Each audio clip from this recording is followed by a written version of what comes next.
big lie lives now in these phony audits around the country. It was amazing and yet telling for me to hear the gentleman from Arizona. Essentially, I think he's trying to elide the fact that this audit rejected the claim that Donald Trump won in Arizona.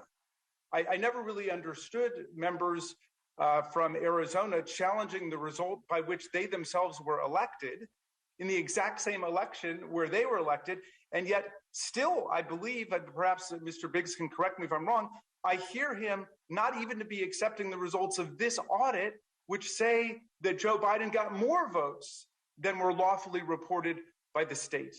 And so will the gentleman yield? You've called me out and asked if I would respond. I'm happy to respond. Yes, but by all means, do you accept this audit which showed that Joe Biden won and indeed by more votes than... That is not what the audit concluded, Mr. Raskin. You know better than that. Have you read the whole audit, or you cherry-picked the line which talks about the recount versus the tabulation machines?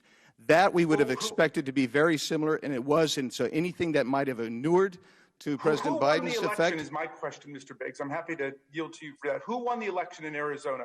Donald Trump? We don't know, because as the audit, it demonstrates very clearly, Mr. Raskin, there are a lot of issues with this election that took place. We're going to go through those today, but you can continue, speaking of the big lie, you can continue to perpetuate it as long as you want, but we're going to find out. I'll reclaim my time. Madam Chair, there's the problem that we have.